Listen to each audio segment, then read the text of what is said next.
హరి ఓం. శ్రీ గురుభ్యో నమః. శ్రీ సర్వేశ్వరానంద సద్గురు పరబ్రహ్మణే నమః. శ్రీ సర్వేశ్వరానంద బోధామృతంలో ఈరోజు స్వామివారు బోధ చెప్తున్నప్పుడు శిష్యులందరూ కూడా ప్రతి వాక్యము ఒక అమృత బిందువు, ఏమి మా అదృష్టమో కదా, ఎంతటి పుణ్యఫలమో కదా అని ఆనందించారు. మధురము అతి మధురము అయినటువంటి అనన్య భావ సంపదకు నిలయమగు భక్తి మాధుర్యము అభిన్న హృదయాలకు మాత్రము నిరంతరము అవగతమై ఉంటుంది. మన స్వామివారి యొక్క భక్తి మాధుర్యం మధురము అతి మధురమును, అనన్యమైన భావ సంపద, వేరుభావం లేదు, అనన్యంగా అంతటా తన్నే తానే చూసే భావ సంపద. అట్టి సంపదకి నిలయమైనటువంటి స్వామివారి భక్తి మాధుర్యము అభిన్న హృదయాలకు మాత్రమే నిరంతరము అవగతమవుతుంది. ఆ వినేవాళ్ళు కూడా అభిన్న హృదయులై ఉన్నప్పుడు వారికి నిజంగా అనుభవానికి వస్తుంది. స్వామివారేమో అభిన్న హృదయమై ఉన్నారు, మనకి భిన్న హృదయం ఉందనుకో, దాన్ని అభిన్నంగా అంతటా ఉన్నటువంటి ఆ పరమసత్యమైన దాని యందు ఉన్న భక్తి మాధుర్యాన్ని మనం అనుభవించలేము. అట్టి దివ్య భక్తి మాధుర్యాన్ని అభిన్న హృదయాలకు మాత్రమే నిరంతరము అవగతమై ఉంటుంది. అది విభక్తి లేని భక్తి. నిరంతరము నిరంతరము హృదయంలో విభక్తి లేని భక్తి. రెండోది లేదు, ఉన్నది పరమాత్మే. హృదయంలోనూ పరమాత్మే, వెలుపల పరమాత్మే, అనేకత్వంలో పరమాత్మే, ఏకమై ఉన్నది పరమాత్మే అని ఏకత్వముతో కూడి ఉన్నటువంటి విభక్తి లేని భక్తి అన్నమాట. అది మన స్వామివారి స్థితి. అది ఎప్పుడూ విభజన కానే కాదు, నిరంతరము భజనే. భగవంతునికి భక్తునికి ఎప్పుడు ఎడబాటే ఉండదు. భక్తుడు నిరంతరము భగవంతుని తలపోస్తున్నప్పుడు ఎడబాటు ఎట్లా ఉంటుంది? నువ్వు దేని తలపోస్తూ ఉంటావో దానితో కదా నువ్వు కూడి ఉంటావు. భక్తుడు నిరంతరము భగవంతుని తలపోస్తూ ఉంటే భగవంతుడికి భక్తుడికి ఎడబాటే ఉంటుంది? ఉండదు. భగవంతుడు సర్వ పరిపూర్ణుడు, సర్వావయ స్పందనమూర్తి. అన్ని అవయవాలకి స్పందన ఇచ్చేటువంటి ఆ చైతన్యమూర్తే భగవంతుడు. అతడు రసజ్ఞుడు, ఆత్మస్వరూపుడుగా ఉంటూనే సర్వభూత హృదయాదినాథుడై ఉంటాడు. అతడు రసస్వరూపుడై ఆత్మస్వరూపుడుగా ఉంటూనే సర్వభూతాలయందు హృదయాది నాథుడై ఉంటాడు భగవంతుడు. ఈ సత్యాన్ని గుర్తించిన క్షణముననే అపరిమిత ఆనందము పరవళ్లు త్రొక్కుతూ ప్రాణేంద్రియములను పరవశము గావించి పరిపూర్ణలుగా చేసేస్తుంది. ఎప్పుడైతే ఈ ఆత్మస్వరూపము సర్వభూతాదినాథుడై ఉన్నాడని తెలుస్తుందో, ఆ పరమాత్ముడే నా యందు నా నాథుడై ఉన్నాడు అని తెలుస్తుందో, ఆ క్షణంలోనే అపరిమితమైన ఆనందము పరవళ్లు త్రొక్కుతూ ప్రాణేంద్రియములను పరవశము గావించి పరిపూర్ణలు చేస్తూ ఉంటుంది. అన్నిటి నిండా ఆ పరమాత్మే, ప్రాణం నిండా, పంచ ప్రాణాల నిండా, పంచ జ్ఞానేంద్రియ కర్మేంద్రియాల నిండా, మనోబుద్ధి చిత్తహంకారాల నిండా పరిపూర్ణుడైన పరమాత్ముడే నిండి ఉన్నాడు. ఉన్నది అనంతమైన పరమాత్ముడే అన్న భావన మనలో, అనన్య భావన స్థిరపడిపోతుంటే మనలో నుంచి అపరిమిత ఆనందం పరవళ్ళు తొక్కుతూ మనల్ని పరిపూర్ణం చేయిస్తుంది. ఈ భక్తి మార్గము అనుభవైక వేద్యము, మాటలతో చెప్పబడేది కాదు. ఎవరి మట్టుకు వాళ్ళు ఈ మాటల యొక్క అంతరార్థాన్ని గ్రహించి తమకి తాము అన్వయం చేసుకుని అనుభవిస్తే తప్ప చెప్పడానికి కుదరదు. ఇలాంటి భక్తి భక్తునికి భగవంతుడికి మధ్య ఒక పెద్ద వంతెనలాగా, వారధిలాగా ఉంటుంది అంటాడు భాగవతకారుడు. నిరంతరము భగవంతునితో భక్తుడిని అనుసంధానం చేస్తూనే ఉంటుంది. వంచన ఈదరిని ఆదరిని కలిపినట్లు భక్తి భగవంతుణ్ణి భక్తుణ్ణి కలుపుతూ ఉంటుంది. ఈ భక్తి విభక్తి కావడం ఉండనే ఉండదు. ఇంకోది అటువంటి భక్తి.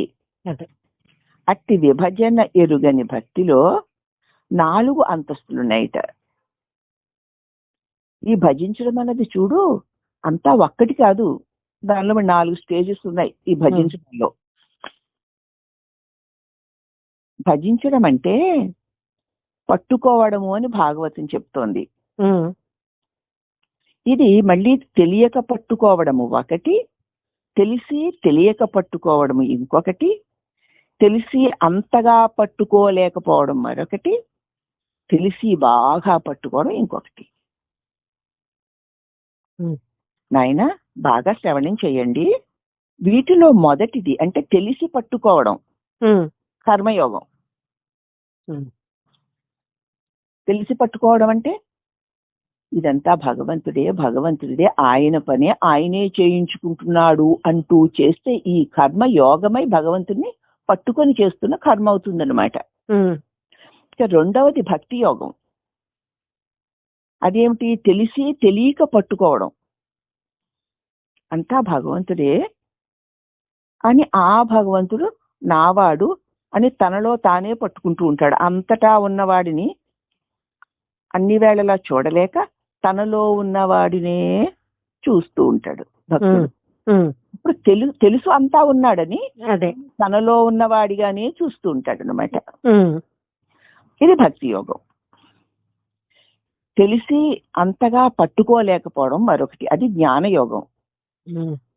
తెలుసు ఉన్నదే చైతన్యము, ఉన్నదే ప్రకాశము, ఉన్నదే ఆ పరమాత్మ. ఆ పరమాత్మ సర్వే సర్వత్రా అనడానికి కూడా లేదు, ఉన్నది పరమాత్మే అని తెలుసు. కానీ ఉన్నది పరమాత్మే అని అంత దృఢంగా పట్టుకోలేకపోతూ ఉంటాడు. తెలుస్తూ ఉంటుంది కానీ దృఢంగా పట్టుకోలేడు. అది జ్ఞానయోగం. తెలుసు కానీ దృఢంగా పట్టుకుని ఉండలేకపోతూ ఉంటాడు. ఇక 4వది పరిపూర్ణ జ్ఞానయోగం లేదా అనన్య భక్తి యోగము అంటారు. భగవాన్ కూడా శరణాగతి అన్నా జ్ఞానం అన్నా ఒక్కటే అన్నారు కదా. 4వది పరిపూర్ణ జ్ఞానయోగం అంటే అనన్య భక్తి అంటే శరణాగతి. పరిపూర్ణ జ్ఞాన యోగము నేనెవరా అని ప్రశ్నించి చూసి నేను లేని స్థితి. ఇవి రెండు ఒకటే. అదే పరిపూర్ణ జ్ఞాన యోగం. ఇప్పుడు 4 అర్థమయ్యాయి కదా. మొదటి రెండింటిలోనూ భజించడం అన్నది ఉంటుంది. తెలియకపోవడం ఒకటి, తెలిసి తెలియకుండా పట్టుకోవడంలో భజించడం అంటూ ఉంటుంది, స్మరించడం అన్నదంటూ ఉంటుంది. కానీ దానికి కావలసిన జ్ఞానం ఉండదు. అదే ఎందుకు స్మరిస్తున్నావు, ఎందుకు భజిస్తున్నావు అన్న జ్ఞానం ఉండదు. అయితే 3వది అయినటువంటి కొంత జ్ఞానం ఉన్నా అది పరిపూర్ణ జ్ఞానంగా ఉండడం లేదు. 3వ దానిలో సమ్యక్ జ్ఞానం ఉంది కానీ ఆ జ్ఞానంలో నిలకడ ఉండడం లేదు. అంతటా ఏకైక పరిపూర్ణమైన నా ప్రకాశమే అన్న జ్ఞానం ఉంది గాని దానిలో నిలకడ ఉండడం లేదు. శాస్త్ర శ్రవణాదుల వల్ల మనసులో ఒక నిశ్చయభావం కలిగింది మనందరికీ. అది కేవలము మానసికమే. మానసికమైన ఆ జ్ఞానం బాహ్య జీవితంలో కూడా ప్రతిఫలించి ప్రతి క్షణము దాన్ని విడవకుండా పట్టుకోవాలి. మీకు మానసికంగా కలిగే నిశ్చయ జ్ఞానం అదే. మరి అట్టి మానసికమైన జ్ఞానం నీ బాహ్య జీవితంలో కూడా ప్రతిఫలించాలి. ప్రతి క్షణము ఆ నిశ్చయ జ్ఞానం శాస్త్ర శ్రవణాదుల వల్ల నీ మనసులో కలిగే నిశ్చయ జ్ఞానం ఉన్నది నేనే, ఏది ఎప్పుడు ఎక్కడ ఉన్నా నన్ను విడిచి ఏదీ లేదు అన్న జ్ఞానం నీకు శాస్త్ర శ్రవణాదుల వల్ల కలిగింది మనసులో. కలిగిన అది బాహ్య జీవన వ్యవహారంలో కూడా ప్రతిఫలించి ఈ దృశ్యమానమైన జగత్తులో నా చేత తెలియబడే ప్రతి దానిలో నా దివ్య ప్రకాశమే ఉంది, నేనే ఉన్నాను అంటూ ప్రతి క్షణము దాన్ని విడవకుండా పట్టుకోవాలి. నేను ప్రకాశమే లేకపోతే ఈ ప్రకాశించేది ఏదీ లేదు కదా. అది వ్యక్తి అవ్వచ్చు, వేరే వేరే రూపాలు అవ్వచ్చు, నావారు అవ్వచ్చు, పరవారు అవ్వచ్చు. ఎవరైనా నేను అన్న ప్రకాశం లేకపోతే లేరు కదా. లేరు. నిధులలో ఏ ప్రకాశం లేదు, ఎవరూ లేరు. మెలుగులో నేనే ప్రకాశిస్తున్నాను కాబట్టి నా ప్రకాశంలో ఉన్నవారందరూ నాలో ఉన్నవారే అన్న జ్ఞానం విడవకుండా పట్టుకుంటూ ఉండాలి. ఎప్పుడైతే నాలో ఉన్నవారిగా నువ్వు చూస్తావో అప్పుడు నీలో కొంతమంది వ్యక్తుల పట్ల కొన్ని రకాల అభిప్రాయాలు ఉంటాయి. ఆ అభిప్రాయాల వల్ల మనకి కలతలో లేక సంతోషాలు కలుగుతూ ఉంటాయి. ఇప్పుడు ఇటువంటి సమయజ్ఞానం కలిగినప్పుడు నేనే కదా ఆ వికారములతో ఉన్న వ్యక్తి కూడా నా చేత తెలియబడే నాలోనే ఉన్నాడు. ఆ గొప్ప వ్యక్తి కూడా నాతో తెలియబడి నాలోనే ఉన్నాడు. నేను అనుకోకపోతే అతడు ఎక్కడున్నాడు? లేడు. కాబట్టి నాలోనే ఉన్నవారు నాకు శత్రువులేమిటి, నాకు మిత్రులేమిటి? శత్రుమిత్రులన్నది కేవలం భావనే తప్ప సమస్తము నాలోనే ఉంది అని బాహ్య వ్యవహారంలో నీ జ్ఞానము ప్రతిఫలించి ఆచరణ యోగ్యమే రావాలి. అదే విడవకుండా పట్టుకోవడం అంటే అర్థమైంది. ఇలాంటి పట్టుకే నిష్ట అని భాగవతం చెప్తోంది. ఎప్పుడైనా నాకు ఎవరైనా ఒక వ్యక్తి వ్యవహారాన్ని చూసి నీకు వ్యతిరేకత లోపల వస్తుంటే ఎవరికి ఈ వ్యక్తి ఇతడి వ్యవహారము నాకు కదా తెలియబడుతున్నాయి. నా తెలివిలో నా భావాన్ని బట్టి నాకు తెలియబడుతూ ఆ వ్యక్తి కూడా నాలోని వాడే, నన్ను విడిచి లేడు అని నువ్వు మాటి మాటికి వ్యవహారంలో ఆ స్ఫురణ కలిగి ఉంటే వ్యక్తుల పట్ల వ్యవహారాల పట్ల ఉన్నటువంటి మన భేదభావాలు తొలగిపోతాయని ఇక్కడ అర్థం అన్నమాట. సరేనా? ఎలా వ్యవహరించాలో చెప్పాను కదమ్మా, అదే స్వామి చెప్తున్నారు. ప్రతి క్షణము బాహ్య జీవితంలో కూడా నీవు మానసికంగా పొందిన జ్ఞానం ప్రతిఫలించి ప్రతి క్షణము దాన్ని విడవకుండా పట్టుకోవాలి. ఇలాంటి పట్టునే నిష్ట అంటోంది భాగవతం. ఈ నిష్ట అనేది మూడవ దానిలో లేదు. మరి అంతగా తెలిసి అంతగా పట్టుకోలేకపోతున్నాం. అదే అదే కేవలము జ్ఞానం మాత్రం ఉంటుంది, తెలుస్తుంది, కానీ పట్టుకొని వ్యవహారంలో కూడా దానిని వదలకుండా ఉండగలిగే నిష్ట ఇంకా కుదరదు తెలుసుకోవడం వల్ల. ఇక నాలుగో దానిలో ఈ జ్ఞానం చక్కగా పరిపాకానికి వచ్చేసి నిష్ఠగా మారిపోతుంది. చెప్పినట్లుగా గనక మనం చేస్తూ చేస్తూ చేస్తూ ఉంటే అది చక్కటి పరిపాకానికి వచ్చి నిష్ఠగా తిష్ట వేసుకుంటుంది మనలో. అందుకే దీనిని అనన్యము అని పేరు. అన్యము లేనిదేదో అదే అనన్యము. ఏదున్నా నాలోనే నేనే, నాకంటే అన్యంగా ఏది లేదని నిరంతర నిష్ట. అనన్యం అంటే ఏమిటి స్వామి? విజాతీయమైన భావన, నీకంటే వేరు అన్న భావనే. అన్యము అంటే విజాతీయమైన భావన, నీకంటే వేరు అన్న భావనే అన్య భావన. ఇక దేనికి విజాతీయము అంటే ఆత్మ చైతన్యానికి విజాతీయము. ఇది చైతన్య స్వరూపమై లేదు, మరి నీకు తెలియదు. అదే అదే మన ఆత్మకి ఉండే విజాతీయాలు రెండు. అవి ఏమిటంటే, నీకు ఆత్మ అంటే నేనుకి ఉండే విజాతీయాలు నీకంటే వేరుగా ఉండేవి రెండట. నీకంటే వేరుగా ఉన్నట్లు నీకు తోచేవి రెండు. అవి ఏమిటంటే, ఒకటి కనిపించే ప్రపంచం, అది నీకు వేరుగా కనిపిస్తుంది. మరొకటి ఎక్కడో కనిపించకుండా ఉన్నాడు అనబడే ఆ దేవుడు, ఆ ఈశ్వరుడు. ఇదే నీకంటే వేరుగా ఉన్నట్లు తోచేవి. అంతే. అయితే ఇటు జగత్తును గాని అటు ఈశ్వరుని గాని రెండింటినీ వేరుగా భావించడు నాలుగవ వాడు. తెలిసి బాగా పట్టుకుని నిష్టలో ఉన్నవాడు అతడు అటు ఇటు నీకు ఎదురుగుండా కనిపిస్తున్నటువంటి జగత్తును గాని, ఎక్కడున్నాడో తెలియకుండా ఉన్న ఈశ్వరుణ్ణి గాని వేరుగా భావించడు. వాడే 4వ వాడు, నిష్ట కలిగిన వాడు. అదే మరి ఎలా ఉంటాడు అంటే రెండు తన ఆత్మస్వరూపంగానే అనుసంధానం చేసుకోగలుగుతాడు. నేనే ప్రకాశిస్తూ నాయందే ప్రకాశిస్తున్న ప్రపంచము కూడా, జగత్తు కూడా నాలోనే, అలాగే జగత్తుకి ఆధారమైన ఈశ్వరుడు కూడా నాలోనే నేనే అయి ఉన్నాను. నేనే జగత్తుగా, నేనే ఈశ్వరుడుగా ఉన్నాను అని తెలుసుకున్నప్పుడు ఇతడు జీవుడు కాడు, ఇతడే పరమాత్మ.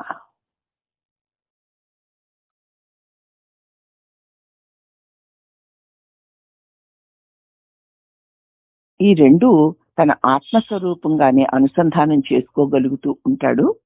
ఈ 4వ వాడు తెలిసి బాగా పట్టుకుంటున్నాడు అనమాట.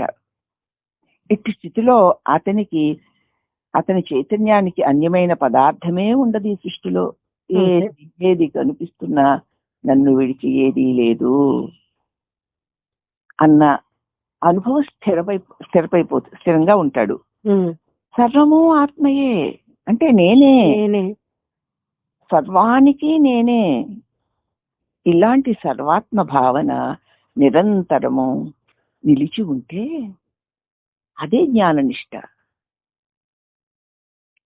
అదే అనన్యమైన భక్తి కూడా. అంతా నేనే అంతగా సదా సదా ఉంటూ ఉంటే అదే జ్ఞాననిష్ట, అదే అనన్యమైన భక్తి కూడా. అంతా భగవంతుడే, నేను భగవంతుడే అని ఉండడం భక్తి. అంతా నేనే అంత అని ఉండడం జ్ఞానం. ఇలాంటి అనన్య భక్తిని భాగవతం ప్రసాదిస్తుంది మనకి. భాగవతంలో భగవంతుడైన శ్రీకృష్ణుడి పట్ల భక్తుల యొక్క అనుభవం ఇలాంటి అనన్య భక్తినే మనకు చూపిస్తుంది. ఏవం సర్వభూతేషు, ఇవి అని తెలియబడే సమస్త భూతములు భక్తిర వ్యభిచారిణి, పరమాత్మ యందు తప్ప అన్య విషయము లేని భక్తి. కర్తవ్య పండితే కర్తవ్యం ఏమిటంటే పండితుడు ఇష్టి స్థితి నుంచి కొంచెం కూడా తొలగకుండా ఉండడమే కర్తవ్యము. అవ్యభిచారి అయిన భక్తి అన్నా అవేద దర్శనం అన్నా ఒకటే.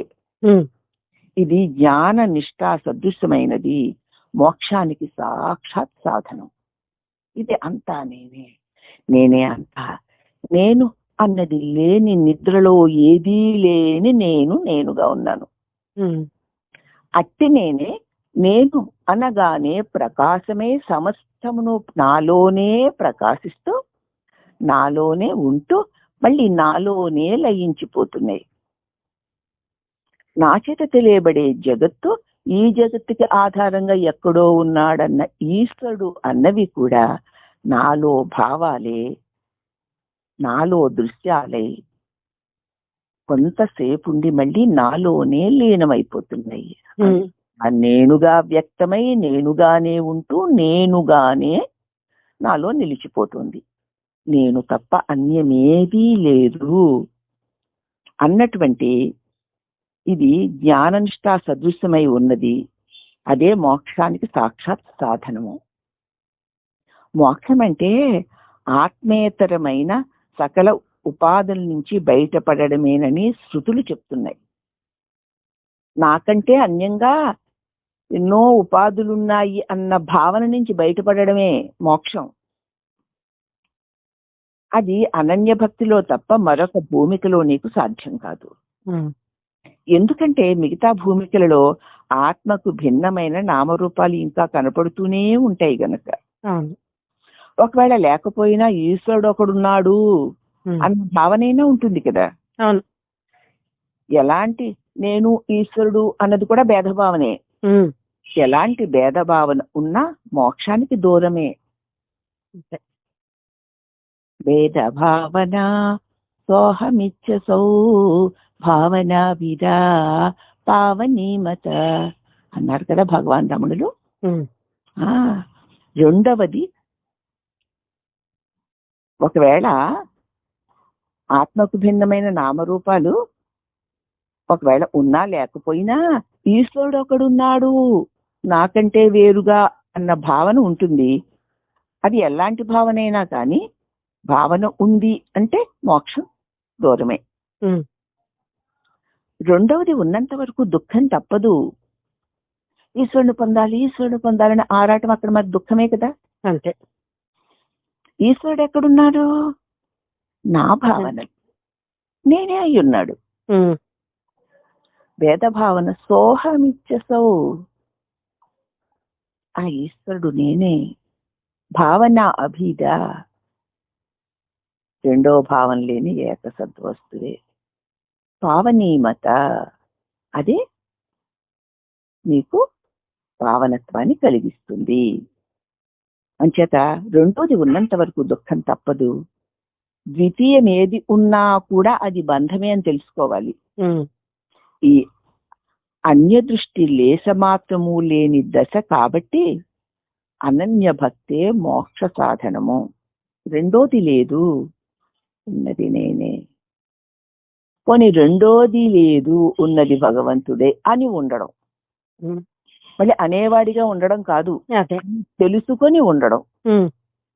ఇదే మోక్ష సాధనము అని సాక్షాత్తు శ్రీ రమణ మహర్షుల వారు బోధించినటువంటి దివ్య ఆత్మ జ్ఞాన స్వరూపాన్ని, జ్ఞానాన్ని, భక్తిని, శరణాగతిని, విచారణని చక్కటి సమన్వయంతో వివరణాత్మకంగా, విచారణాత్మకంగా మనకి బోధారూపంలో ప్రసాదించినటువంటి సద్గురు సర్వేశ్వరానంద స్వాముల వారికి సదా సదా శరణాగతి చెందుతూ అనేక వందనములు. హరి ఓం నమః.